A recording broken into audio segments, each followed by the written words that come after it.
वक्रतुंड महाकाय सूर्यकोटि समप्रभा निर्विघ्नं कुरु मे देव सर्वकार्येषु सर्वदा। ॐ सहना भवतु सहनौ भुनक्तु सह वीर्यं करवावहै तेजस्विनावधीतमस्तु मा विद्विषावहै। ॐ शान्ति शान्ति शान्तिः। हरि ओम श्री गुरुभ्यो नमः. Namaste and a hearty welcome to one and all for today's 9th session of Kathopanishad. In today's session, we shall cover mantras 11 through 15. Dr. Timmappa Hegde sir shall give us a brief introduction to the day's topics, and also he shall highlight the important aspects of each of these mantras to be presented and explained by Srimati Chetana, Srimati Sukanya, Srimati Indumati, Dr. Sandhya Ravi, and Dr. Asha Nayak. But as we normally do, let us start our day's program with a recap of the previous session by Dr. Komal Prasad. Dr. Komal Prasad, please. Om Shri Gurubhyo Namaha. We are seeing Kathopanishad, Prathamadhyaya, Dvitiya Valli. So in the Prathamadhyaya we had seen, in the first chapter has 3 sections, that is 3 Vallis. And in that we have seen the 3 boons asked by Nachiketa to Yama. And the first boon was his father's peace of mind. Second boon was ritual that would benefit the society. And the third boon was the most important, that is about self-knowledge. Yama hesitates and he gives a series of tests to find whether Nachiketa was qualified. And he will be happy to note that Nachiketa is very well qualified for that. He prioritizes moksha and feels that was better than any of the other goals in life, artha, kama, and dharma, because they are perishable. And we started seeing the second valli, and in this, we are seeing, in the last class we saw the verses 6, 7, 8, 9, and 10. Here, Upanishad talks about the glory of a Vedantic student, and also about the glory of the Vedantic teacher, who should be a Shrotriya Brahmanishta. And again, it talks about the glory of the teaching itself. In the 6th verse, which we saw last week, talks about what is the difference between a person who recognizes scriptural discipline as a pramana to know self-knowledge. Scriptural discipline does not appeal to the indiscriminate, negligent ones who are deluded, the charvakas, because of infatuation of wealth, vitta mohena mudham. So these are the people who feel that this world alone exists and there is none beyond, whatever is comprehensible through our senses, directly or indirectly. These are the only things which is reality, and there is nothing beyond this. Thus thinking, they come under the grip of Yamadharmaraja and keeps on punarapi janana, punarapi maranam. So this keeps, the cycle keeps up happening for them. So this is what Emma says, that that's the crucial difference between people who follow the Charvaka philosophy, where they would not believe scriptural discipline as an authoritative pramana. And that's the first step, that's the crucial step, which is required to go any further in that direction of self-knowledge. In the next verse, the next slide, we see the 7th verse, where the wonder of this Atma-jnana is talked about. So Yama says that this Atma is not available even for listening to many. We are fortunate that we are here from direct Guru Parampara. We have listened directly about the self-knowledge, Atma-jnana. And in spite of listening, many do not understand this Atma. So that's the problem some people have, is that even if it is told, so for various reasons, it will not reach them. So the one who reveals this, which is such an abstract, such a thing which cannot be described with its properties. That itself is a wonder. The one who reveals that, the Guru, is a wonder. And the one who discovers this is a wonder. Ascharya Vakta Kushalosya. So that is Labda Ascharya. And that Jnata is also another Ascharya. The one who knows, instructed by a spiritual master. That's another wonder. So it's really wondrous that this actual, the Atma Jnana is propagated from one person to other. It is possible, even that it's possible is a big wonder. That's what we see in this verse. In the next slide, we see in this mantra, Lord Yama is glorifying the teacher. This Atma Jnanam requires an extraordinary teacher who is an expert in communicating the uncommunicable. This Atma is imagined variously by various thinkers, but when it is revealed by an incompetent person, it cannot be understood clearly. Whereas when the Atma is revealed by one who is not different from it, that's Ananya. Ananya Prokte Katiratra Nasti.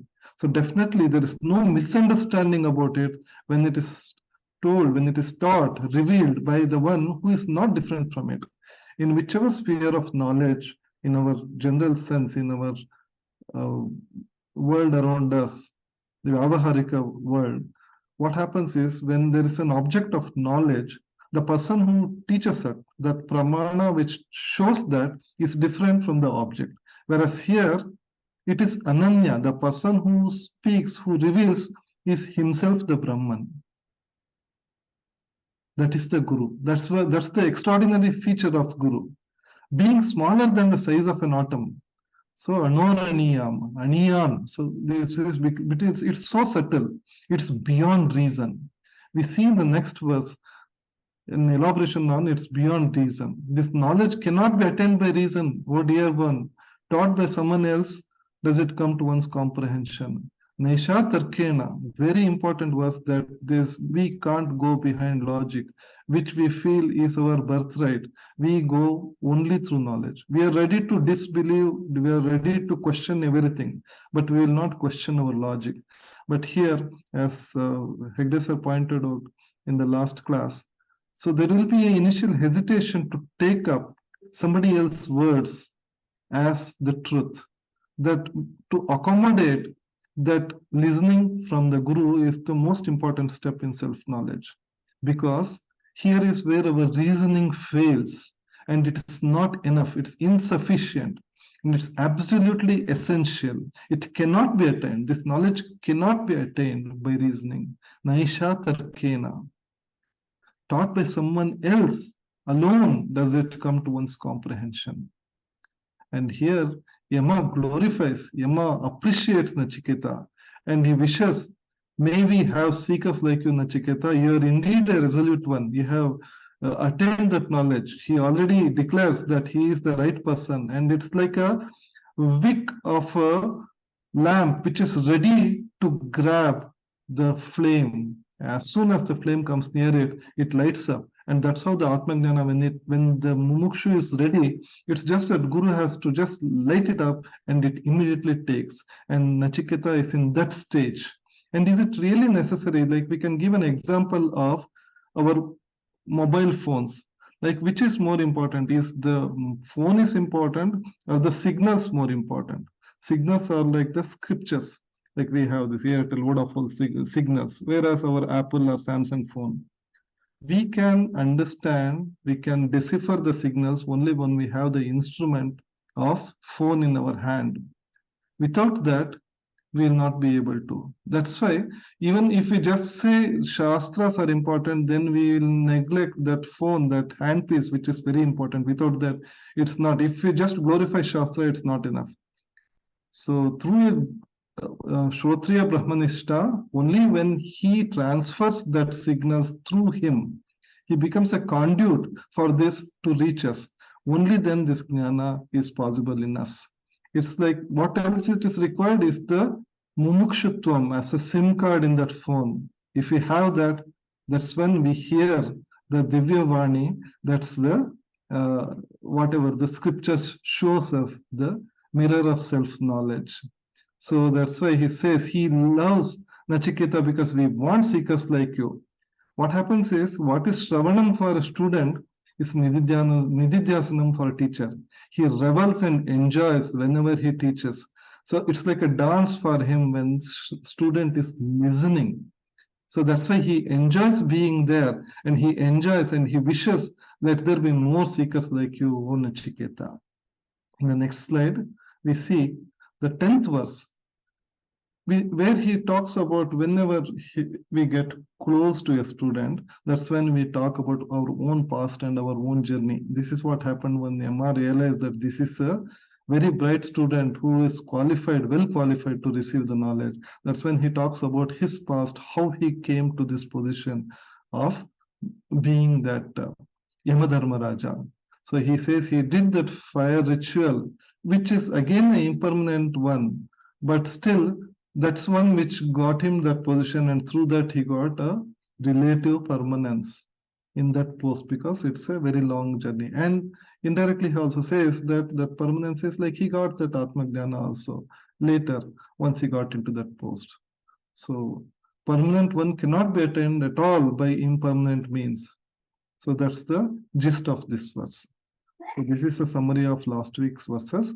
We'll proceed to further verses now. Thank you very much, sir. Thank you very much, Dr. Komal, for an excellent revision of all the verses we studied in the last class. As usual, excellent slides and most of the photographs which you have taken personally. Sadashiva Samarambham Shankaracharya Madhyamam Asmadacharya Paryantam Vande Guru Paramparam. Om. I will share a story which I have told many times before. This is a painting on a wall of a temple in Kushinagar, which is in Gorakhpur, or very close to Gorakhpur. Gorakhpur is in northern UP, very close to the Nepal border, very close to Lumbini, where Gautama Buddha was born. Gautama Buddha was born in Lumbini on a full moon day between two sal trees. And this death scene is also very similar. You can see him lying down between two sal trees, and it also happened to be a Purnima day. His enlightenment was also on a Purnima. All are Buddha Purnimas. He was 80 years of age. He had food in somebody's house, and he immediately realized there was some poisonous mushrooms. He had a problem. He knew he was going to die. And he decided, he selected the place. The place is going to be Kushinagar. And he and his followers walked all the way to Kushinagar. And here is a painting where he is very peacefully lying down on his deathbed. And a lot of mourners. And the person right in front is Ananda, who was the loudest of all the mourners. Gautama Buddha looks at him and he says, "Why are you crying? Of all the people, you had the chance to be with me the most." Ananda is Gautama Buddha's older brother. Buddha had his enlightenment at the age of 35. At the age of 40, Ananda surrenders to him. And he had, if I can say, a boon which was granted by Buddha to be with him all the time. That means from the age of 40 till the age of 80, Ananda was with him all the time. And Buddha says, "You had the chance to be with me the longest. Why are you crying?" And Ananda says, "I'm crying for a very selfish reason. Not that you are dying. I have seen in your presence so many people have become enlightened. It is said that Buddha had a record number of students who came to him as ordinary people who became enlightened. Ananda has seen all that. He says, so many people have come to you and they have become enlightened. I have been with you for so many years. In your presence, nothing has happened to me. And when you go away, I have absolutely no hopes of any enlightenment." Buddha looks into Ananda's eyes and gives his final message. And his message in Sanskrit is this: Apo Bipo Bhava. Translated, be a light unto yourself. He does not say become. Be a light unto yourself. For students of Vedanta, what does it mean to be a light unto yourself? What is that light that we are. And it is nicely brought out in this mantra, Tvameva Bantam Anubhati Sarva. That light of consciousness. It is not Tatra Suryo Bhati na Chandra Tarakam. It is not the sun or the moon, nor the stars, nor Vidyut. It is because of this light of consciousness, everything comes into being. So, from a Vedanta perspective, let us become aware of that light of consciousness. And how does the light of consciousness manifest? You are listening because of consciousness. I'm conscious, I'm able to speak because of the same Atma Tattva. And therefore, all the time, let us be aware and let us manifest. That is what is meant by not become, but be a light unto yourself. That inner light is something other than my body. It is this Atma. It is of the nature of eternal and all-pervading consciousness. It is the only source of permanent peace, security, and happiness. Because of that, my body is alive. I'm able to speak. You're able to listen. And because of that, the whole world has come into being. Very importantly, this Atma Tattva is asangaha. It is unaffected by anything that happens to this body or to the world around. And as a student of Vedanta, in all my transactions, I need to remember. And if I remember this, I am a light unto myself. If I forget that, then the life becomes a samsara. Why do we forget that? I know all this. It is very clear to me in my class, but it is not clear to me outside the class. And Lord Krishna in the Bhagavad Gita gives this beautiful verse, and in this verse he also tells us why we cannot be a light unto yourself, and he also gives you the solution. Daivi Hesha Gunamayi Mama Maya Durattaya Mam Eva Ye Prapadyante Ma Yema Etam Tarantite. Because of this, he says, this Maya of mine is extremely difficult to cross. It is extremely difficult to cross. But then he gives a solution. If you surrender to me, it will be my business. I will somehow get you a guru, and today you can be wherever you are, and the guru will come to where you are. All we need to do is, when the student is ready, the teacher will appear. And for that, I need to be able to surrender to the Lord. And the Lord will somehow find a guru, and the guru will come to me and help me to go across this world of samsara. What is this Maya? This Maya comes into being the moment I wake up in the morning. The moment I wake up in the morning, my mind comes into being. And with this mind, I identify myself as this body, and everything else is not me. I experience a world around me. I suddenly experience all kinds of limitations. My body has a lot of limitations. My mind has even more. The mind has come with a lot of past programming called the vasanas. And because of all these vasanas, the mind is a problem. Additionally, I see I have so much to do. My issues are very real. I have so many deadlines. I have so many things to do. And all these become a perfect covering on that Atma Tattva. And that light of consciousness within me is barely perceptible to me. What is the solution? The solution, self-remedy or Atma Vidya, is the only remedy.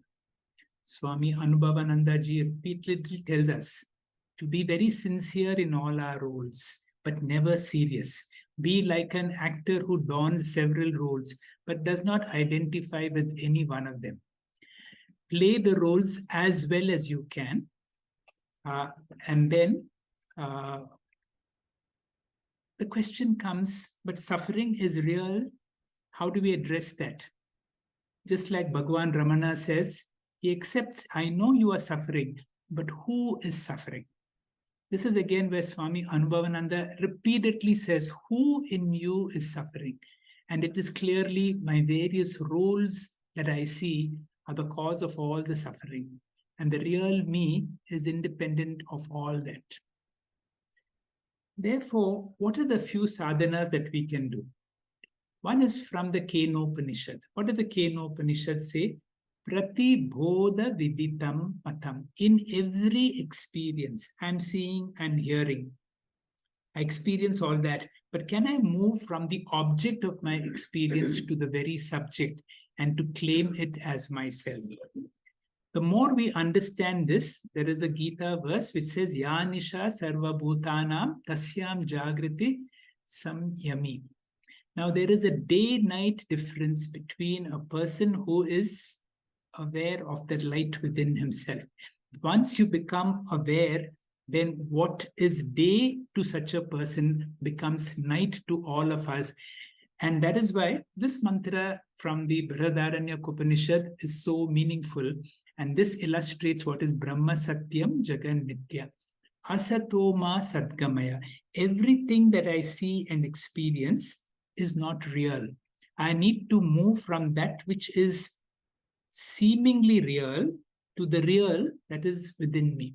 That means the Brahma Satya, the Atma Tattva is the only reality. Everything else is not real.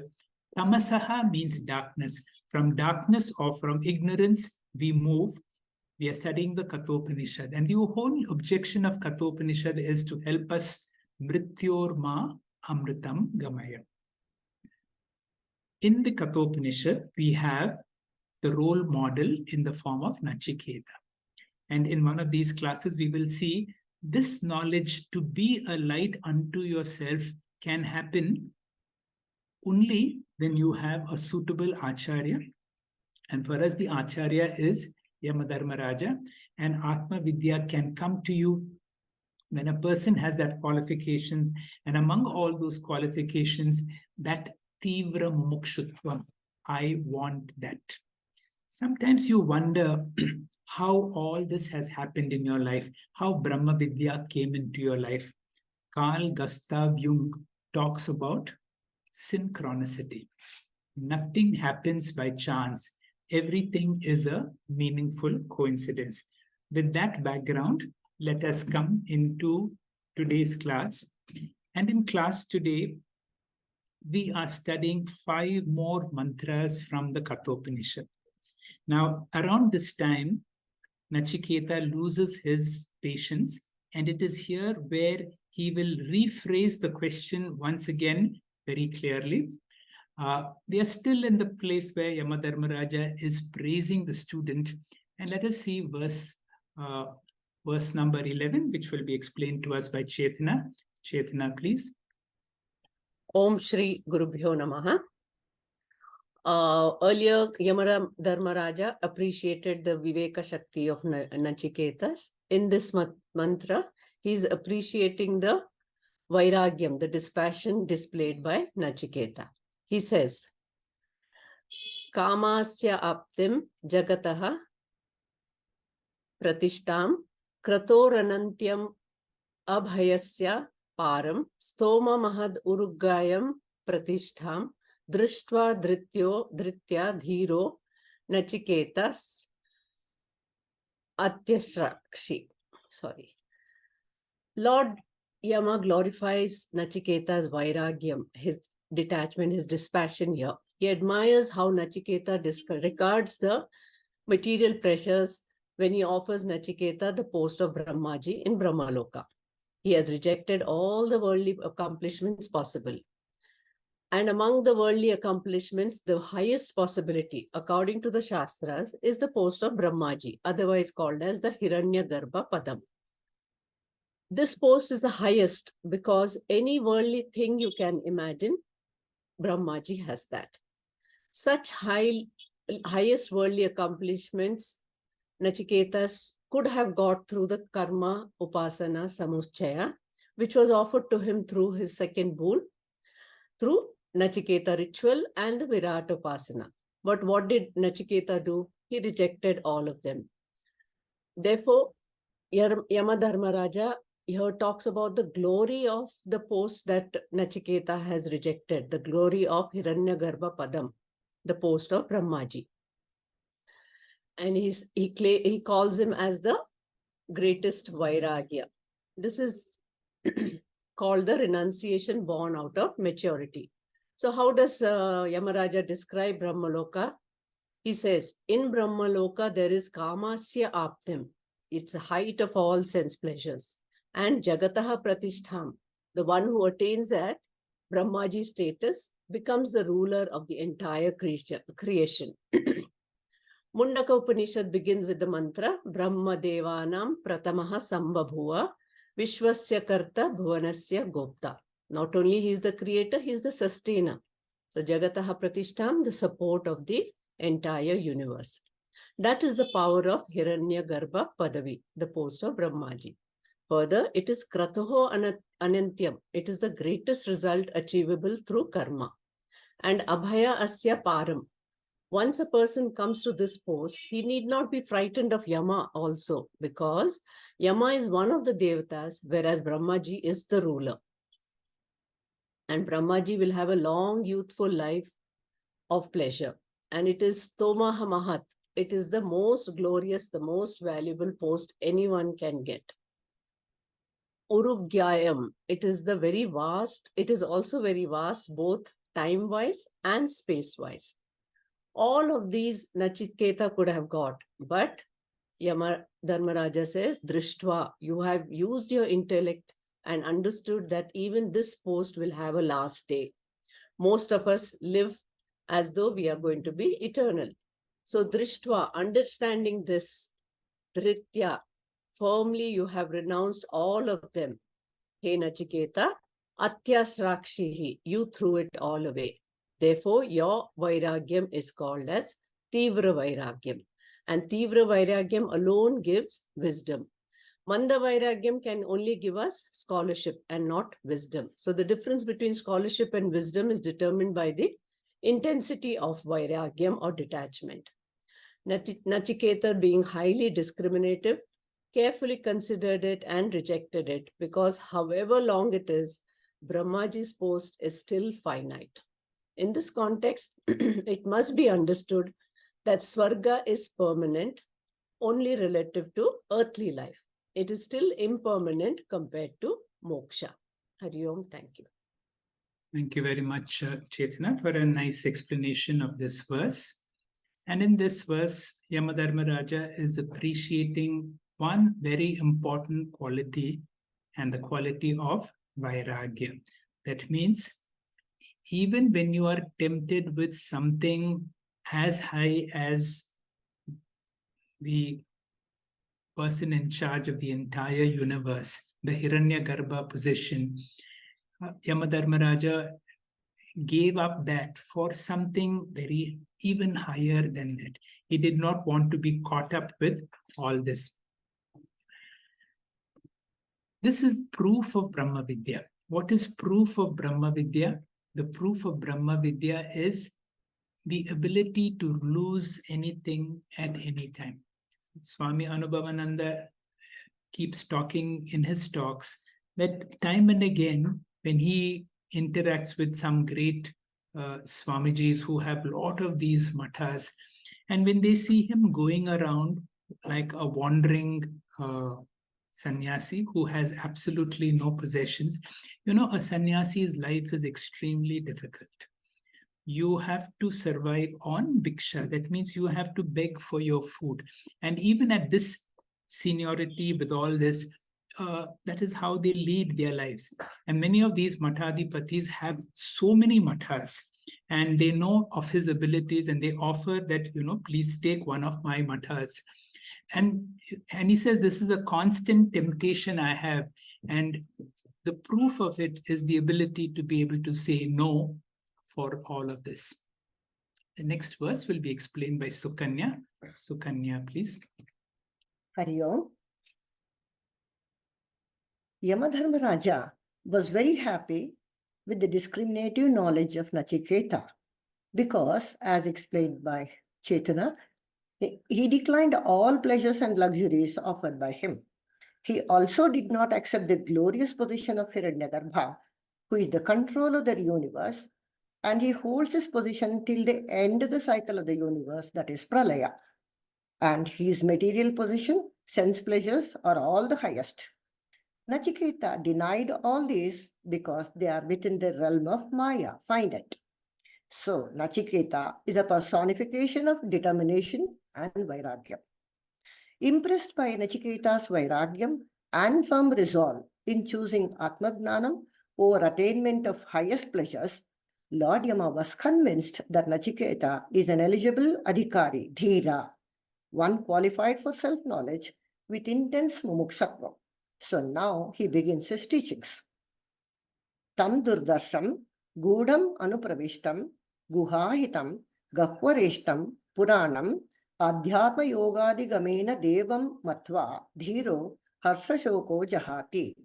Tam devam, that effulgent atma, durdarsham, darshanam kartum durlabham, incomprehensible, gudam anupravishtam, atyanta rahastane stitam, hidden in the most secret place, gahvareshtam, ativa shoka madhye stitam, placed amidst misery, guhahitam, hridaya guhaya stitam, located in the heart, puranam, atyanta prachinam, very ancient, adhyatma yogadi gamena, attained through adhyatma yoga. Who can attain? Dhira. Yasya viveka gnanamasti saha dhira, the discriminative one. Then what happens? Harsha Choko Jahati, he gives up happiness and sorrow. The discriminative one, after attaining the knowledge of self-effulgent Atma, which is located in the cave of the heart, which is incomprehensible amidst misery, and that which is ancient, gives up happiness and sorrow by resorting to Adhyatma Yoga. Adhyatma Yoga mentioned here is the same as Gnana Yoga, pursuit of self-knowledge. This is the third boon sought by Nachiketa. Scriptures have different names for Atmagnanam. In this verse, its name is Adhyatma Yoga. In Mandukya Karika, the name is Asparisha Yoga. Swarupa Lakshanam of Atma, which is the third boon now sought by Nachiketa, is explained in this verse in the form of adjectives. Durdarsham, Gudamanupravishtam, Kahvareshtam, Guhahitam, and Puranam. Atma is our real nature, knowledge of which is mysterious and incomprehensible. Durdarsham, that which is not perceptible to sense organs. Indriya agocharam, not adjectifiable and not available through any means of knowledge, because all means of knowledge are only through sensory data. Sarva pramana agocharam apremeyam iti artaha. Guhahitam gudamanupravishtam. Atma is self-effulgent, but appears hidden, located in the heart. This signifies the mind in the form of witness sakshi, witness of the thoughts in the mind and also the thoughtless mind. Because of Atma Chaitanya consciousness, I am aware of both presence of thoughts and the absence of thoughts. 5 important aspects of Atma, as per Vedanta, are highlighted by Swamiji as per slide 5. Mind is compared to Guha, cave, darkness, which is enveloped in ignorance due to Avarana Shakti of Maya. Avratam Gnanametena Gnanino Nityavairina. Atma is all-pervading like space. Hidden is only a figurative expression. The space in a pot, when broken, merges into total space. Also, the movie screen is not apparent. It's behind the scenes. So also, reality is hidden by our experience of thoughts in the mind. Just as the screen is to be known behind the scenes, so too, consciousness is to be distinguished among various names and forms. Gahvareshtam, hidden amidst misery, samsara. All beings, due to strong identification with the body and mind, do not recognize the self-effulgent Atma. Devam, the bright one, ever shining, in whose presence everything shines and becomes known. Pratibodha viditam matam. Having realized this, matva, through Gnana Yoga, the Dhira transcends the dualities of pleasure and pain. Adhyatma Yogadigamena samsara dukkha nivrittihi. Swamiji says this covering is also due to thoughts which distract the mind, because the mind is always outward, involved in samsara. Through sadhana chatushtaya sampatti, The mind is trained to divert thoughts from outside world to inward. Due to worldly preoccupation, the mind, the witness consciousness, is considered hidden, losing sight of the knowledge of the absolute truth. Once the covering of ignorance is unveiled through Adhyatma Yoga, that is through Shravanam, Mananam, and Nididhyasanam, the real nature of Atma is revealed, as in the case of a rope sighted in darkness, mistaken for a snake. If the body identification is strong, automatically the world occupation also becomes strong. Swamiji explains this with an illustration. By tying Mangal Sutra to the bride, all the relations in her family automatically become in-laws. In conclusion, our pursuit of self-knowledge should be like that of Nachiketa. The Lord of Death imparts Atma Gnanam to Nachiketa, after gaining which one transcends the dualities of samsara, that is pleasure and pains. One who rejects both is an ashrama sannyasi, and one who accepts both is a grihastha.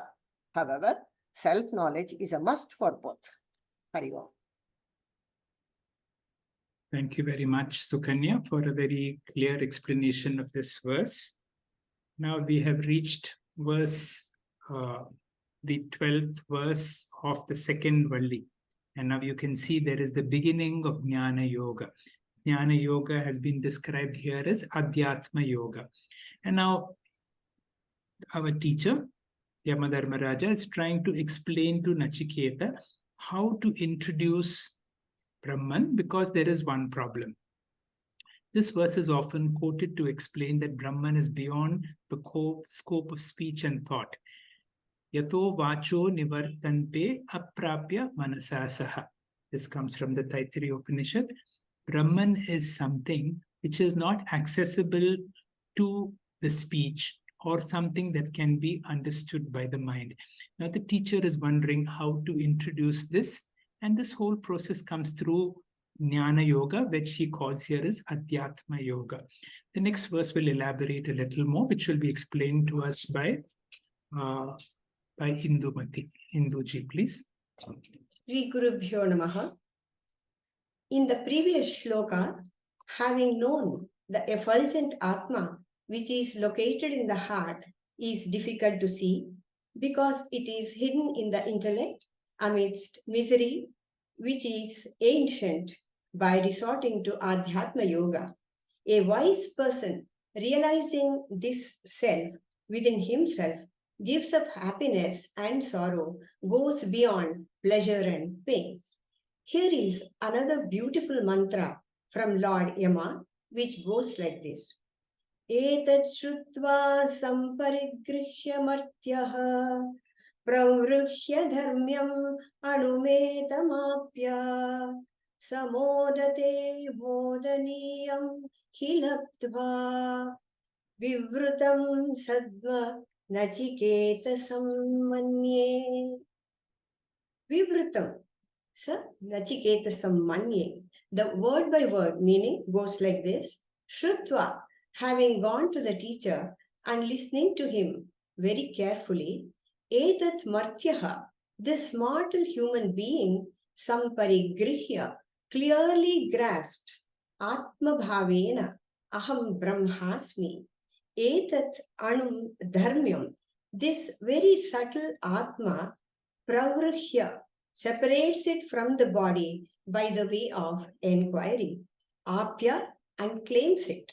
Labdva, having obtained, modaniyam, the source of joy. Samodate iti, he rejoices indeed, becomes delighted too. Manye, I consider.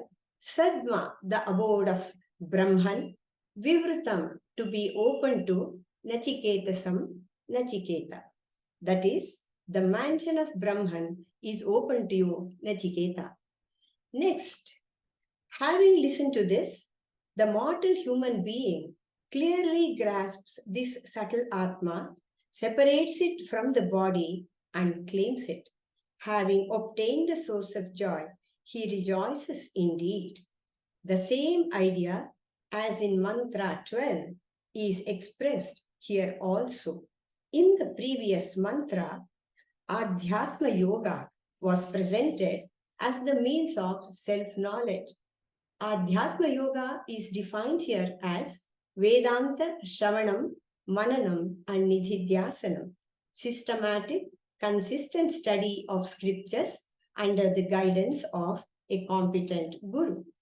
Next, we see that when the speaker goes through Shravanam of the Vedantic teaching and clearly grasps the extremely subtle Atma as the consciousness principle through Mananam, he separates it from the body intellectually and claims the identity of Atma. Having attained the source of Ananda, he enjoys the fulfillment, that is, Purnatvam, regardless of what ashrama he is in.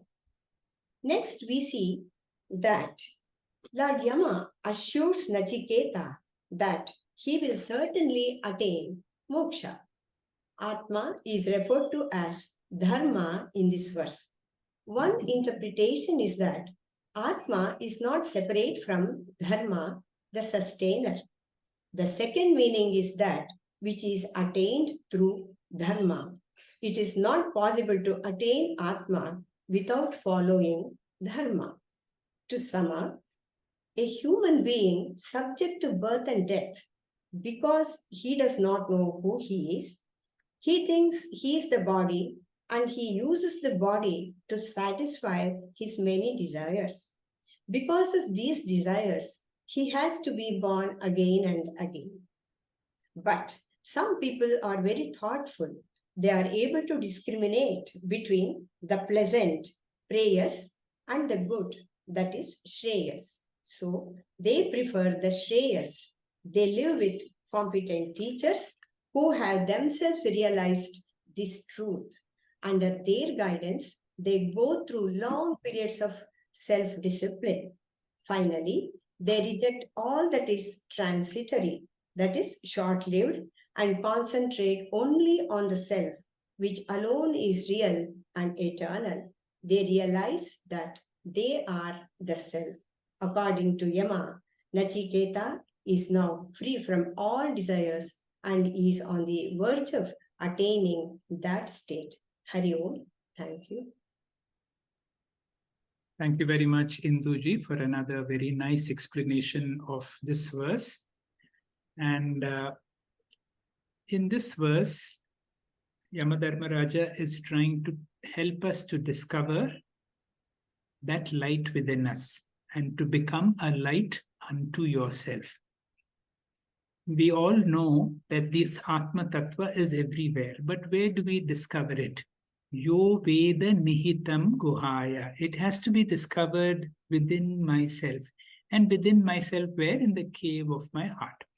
And once you discover that there is this consciousness principle everywhere, but is also somewhere within me, the next important step is to make it very clear that I am someone other than my body.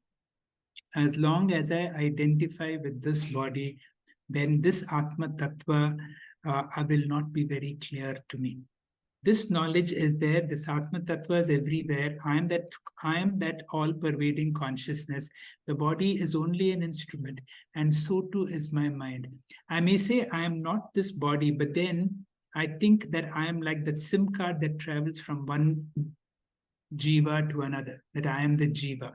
So Swami Anubhavananda tells us two sadhanas important in spiritual practice. I am not this physical body. I am not this limited jiva. And this is what Yamadharmaraja is trying to convey to Nachiketa in this verse. The next verse will be explained to us by Dr. Sandhya Ravi. Dr. Sandhya, please. Hari Om, Shri Gurubhyo Namaha. So verse 14 of the Dvitiya Valli of the Prathamodhyaya marks the introduction of Brahma Vidya in this Upanishad. This Upanishad unfolds so beautifully step by step. Anyatra dharman, anyatra adharmat, anyatra asmat krita kritat, anyatra bhutacha bhavyacha, yat tat pashyasi tadvada. Nachiketa said, that which you see as other than righteousness and unrighteousness, other than all this cause and effect, other than what has been and what is to be? Tell me that, he says. So through the third boon, Nachiketa asked Lord Yama in verse 20 of the Prathama Valli. There is this doubt about a man when he is dead. Some say that he exists, others that he does not. This I should like to know, taught by you. Now, this is a pertinent and a perennial question that all of us have, as death is a reality we all face. The basic question that Nachiketa asked was, is there something beyond this body? In the subsequent verses, since the Prathama Valli, Yama is and tempts Nachiketas to ascertain his readiness as an adhikari to receive Brahma Jnanam about the ultimate reality. So in asking this rephrased or reworded question now, in a very precise Vedantic way, Nachiketas demonstrates his unwavering desire or tivra mumukshutvam to get Atma Jnanam. Swami Paramarthananda says, though it is a question from Nachiketas, it is a very important and significant mantra worth memorizing. As in the first 3 lines itself, Nachiketas himself declares what is Atma, defines what is Atma. So looking at the word meaning, so the previous slides, Vada tat, tell me, yat, that, tat pashyasi, what, which you see as, anyatra dharmat and anyatra adharmat. That is different from dharma and adharma. Anyatra asmat krita kritat, which is different from this cause and effect. And anyatra bhuyat cha bhavyat cha, from the past and the future. So the next slide. What is the reality beyond dharma and adharma? That's the law of karma, cause and effect. We set into motion certain causes and this results in effects. Causes have consequences, actions have effects. If our actions are moral, dharmic, virtuous, the results are good. We generate punyam and experience sukham. If our actions are adharmic, are immoral, then the results are bad. We generate papa and experience dukkha. So life and death, sorrow and happiness, good and evil are all different manifestations of the single unit. So this dharmic, adharmic actions generate a bundle of sukha dukkha karma phalam, which propels the cycle of punarapi jananam and punarapi mam. But this young boy Nachiketas asks, is that all there is? Is there something beyond just leading a moral life, generating good karma, becoming bound by samsara, and we are unable to escape? But Vedanta says this is not the reality. There is something beyond. Anyatra dharman, anyatra adharma. So he wants to know about that jnanam from Yama that can set him free. Lord Krishna in the Bhagavad Gita states, Sarva dharman parityagya, in chapter 18, verse 66. Give up adharma first, follow dharma in grihastha-ashrama, and then give up both by attaining me, he says. There is this beautiful poem by Swami Vivekananda, the Song of the Sannyasi, and one verse specifically resonates with this mantra in the Kathopanishad. Who sows must reap, they say, and cause must bring the sure effect. Good, good, good dharma, good punya, bad, bad, bad, that is adharma, and bad papa, and none escape the law. So who wears a form? The form here is the body, must wear the chain, which is the prarabdha karma. Too true, but far beyond both name and form is Atman, ever free. Know thou art that, sannyasim bold, say Om Tat Sat Om. So freedom from bad karma comes from good karma, and freedom from bad and good karma comes from Atma Jnana. Anyatra asmat krita kritat. Nachiketa says, I'm not interested in the universe, mind, creator, creation, karya karanam. I want to know what is beyond the cause, akritam, and the product or effect, kritam. So he says, I want to know which is kala atita, that is not bound by time. Both cause and effect are bound by time.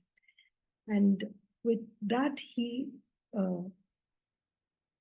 invites Yama to give him the answer to this question. And in the following verses, Yama reveals the ultimate reality too. Hari Om Tat Sat.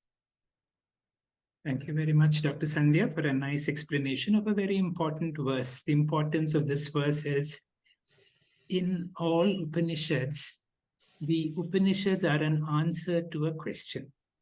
Well, in the first Valli itself, the little boy Nachiketa, as part of his 3 boons, asked him the third question: what is that which is there beyond death? And after a lot of testing that he went through, he was able to reframe the question in such a way that the question itself has all the lakshanas of Brahma, of Brahman. Brahman is something other than dharma and adharma, other than cause and effect, other than anything to do with the time, past or the future.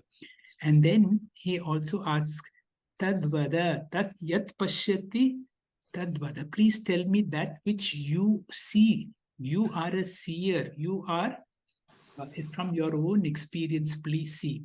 And this question, therefore, can be compared to all the questions in the other Upanishad.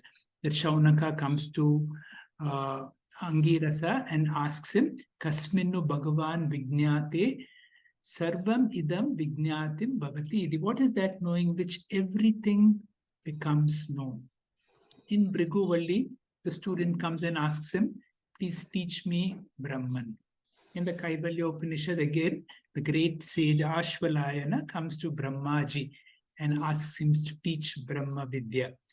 These are all the famous questions. When Narada in the Chandogya Upanishad comes to his cousin brother Sanat Kumara and says, can you teach me Brahma Vidya, that Bhuma Vidya?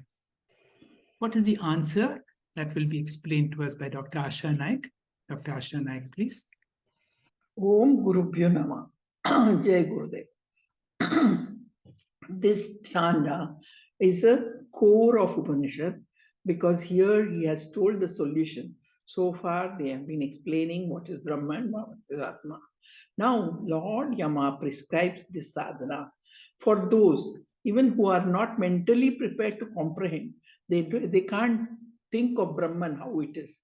So he prescribed Omkara Upasana, the solution, in verse 15, 16, and 17. Omkara is the symbol on meditating on Saguna, that is Karya, as well as the Nirguna, that is Karana Brahman. From these 2 upasanas, a person can choose between the 2 paths for moksha. Next slide. Sarva Veda Yat Padam Amananti Tapansi Sarvani Cha Yad Vadanti Yad Ichanto Brahmacharya Charanti Tatte Padam Sangrahena Bravimi Om Iti Etat. Now the second line is the same line is used in 8th chapter of Gita, 11th verse. Next slide. So here the word in first line is Amananti, that is, he's introducing something. Vadanti, he's declaring, he's saying this is what it is.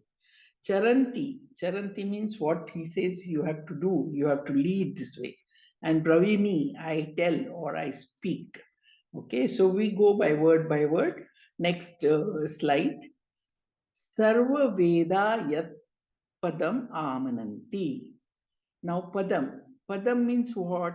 Padam means destination, the ultimate goal. Padam means Lakshya. Karma Vyaptati. Padyate iti Padam. The word Padam, though it looks small, people can write a book on it because it's so voluminous meaning. There's something like 22 meanings for this. That is way, play, support, so many, like a way. Now, next word is, next slide. Sarva Veda. All the Vedas, everybody has been talking that if only they say Brahman alone is ultimate goal, and that is what we have to reach. This is what every shloka everybody has told on. That is what Nachiketa is asking also.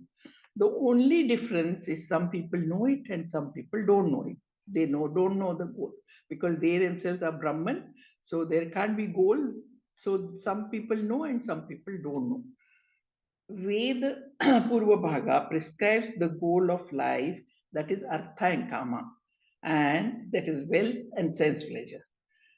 With the goals like hidden agenda, always there will be vairagyam. Vairagyam is detachment from money, sense pleasure, name, fame, position, etc. Veda talks of detachment, but never openly, because if the Veda is told beginning only, people will not come to Vedanta and they will not come to study this. After Vairagya, of course, Brahman. So this is how it is. Grahastha, Vairagya, Brahman, and studies. Amananti, they talk about, or that is what is introduced. Sarva Veda Yat Pad Amananti. All the Vedas talk about only that. What is that? Brahman. Next slide. Yat Vadanti Sarvani Tapasi. Yat Vadanti means for the sake of that. What is that? That is Brahman. Yat means yadartham brahmartham yasmai vadanti. Tapa means all discipline. So tapas is defined as a spiritual discipline. All the values are tapas. All the rituals are tapas. All sadhana chatushta sampatti is tapas. So only you have to evolve. You have to become human. You evolve into a better human. Thus, varieties of tapas are prescribed. Yat vadanti, like in Mahanarayana Upanishad, Ritam tapam, satyam tapam, shantam tapam, tamastapa, shamastapo, danam tapo, yadnan tapo, bhuvrava, sarva brumait, bhatas tapaha.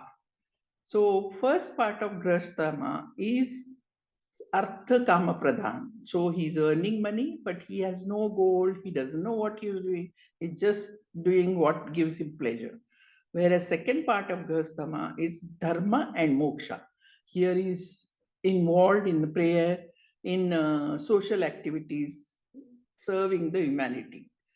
Brahman, now because of this, he has come to the level that he knows Brahman requires jnanam. Jnanam is what? Self-knowledge. Now, this self-knowledge comes only with the dedicated systematic study under competent guru for a number of years.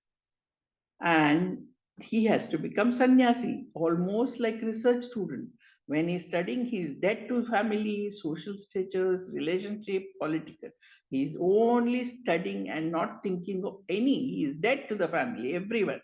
He plunges into the self-inquiry. So, yat vadanti sarvani tapasi means for the sake of that. That is what Brahman, all type of tapas to be done. Next slide. Yad icchanti brahmacharya charanti. Yad icchanti. Icha means desire. What is that desire? What you have to do? Brahmacharya charanti. Brahma here is scripture. Acharya means you have to follow. Charanti means you have to lead. So you have to think only of scriptural studies. Like you are going to Gurukula Vasa and only Vedanta. That means you become student again. And student means not like a student, but lifestyle of a student will be followed. And that will be you. Only that way you will benefit. And that is itself tat te padam. That itself is ultimate goal. Sangrahena bravimi. Sangrahe means bringing sangha, getting together. Bravimi. So together I want to tell something. Om iti etat. Omkara repeats Brahman. So Omkara useful for Jivan Mukti and here and now. You have to remember the Jivan Mukti is here and now, not later. Omkara can be used for Krama Mukti also. Thus, Omkara Upasana is versatile sadhan and Yama has given us. And Yama wants to present us that. In this mantra, introduce Omkara as a symbol of Brahman, just as Shivalinga and Shaligrama to Shiva and Vishnu respectively. Significantly, the Omkara sound itself represents Brahman. So next sloka 16 and 70, they will talk. Elaborately, it is done in Upanishad, Mandukya and Taittiriya. So here we start doing sadhana, Omkara and reach moksha. Hari Om. Thank you very much, madam, for a nice explanation of this mantra. And this is another very famous mantra from the Kathopanishad, where Yamadharmaraja is beginning to answer Nachiketa's questions on Brahma Vidya. We all know that the Brahma Vidya requires an extraordinarily subtle mind to be able to understand. And therefore, before he goes to telling what Brahma Vidya is, he wants us to do a certain sadhana that will help us to understand what Brahman.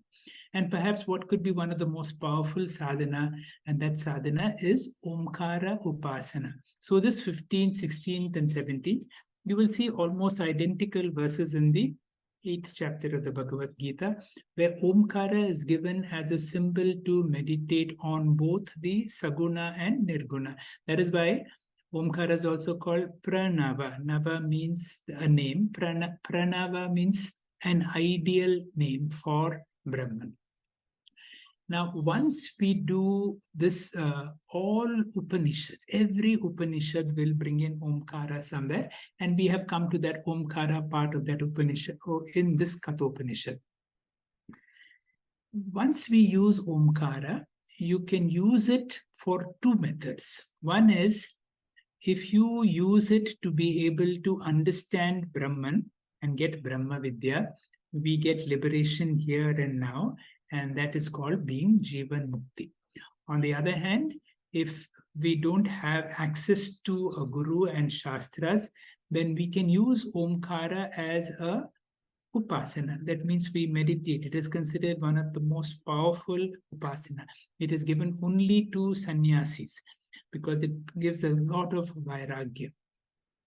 So, but if you use it as an upasana, it can help us to get krama mukti. That means we need to meditate it even at the time of death, as again explained very well in the 8th chapter. So in the next few classes, we will come to the actual Brahma Vidya. So these are the transition changes when our teacher, Yamadharmaraja, is giving us Brahma Vidya. Om Shri Gurubhyo Namaha. Friends, I suggest you take a picture of the slide that is displayed. These details we are sharing in our groups, including Telegram. Those who are joining us only on the YouTube, for their sake, I suggest this. It contains link for Google Forms and our contact details. While thanking all those who have contributed to our collective Guru Dakshina, I request you who are yet to update the Google Forms to submit the same without further delay. These details are required for us to account your contribution and to issue you a receipt for the same. Should you have any query, you can contact us by email or phone number provided in the slide. On behalf of Param Vedanta, I would like to express thanks to all the participants who have joined us for today's session. To Dr. Timmappa Hegde sir and all speakers for an enlightening session. On Monday, the 8th of January 2024, we shall be back with the 8th session of GIFT, Gita for Inner Freedom and Transformation, as the Lord continues to reveal the yoga of intellect, where if we work with such understanding, we shall be free from the bondage of karma. Log in well in time to benefit from the Lord's invaluable teachings. Let us conclude with the Shanti Mantra.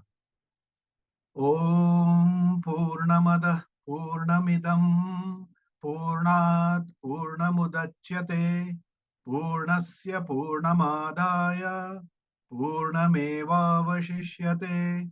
Om Shanti Shanti Shanti. Harihi Om. Shri Gurubhyo Namaha. Harihi Om. Shri Krishna.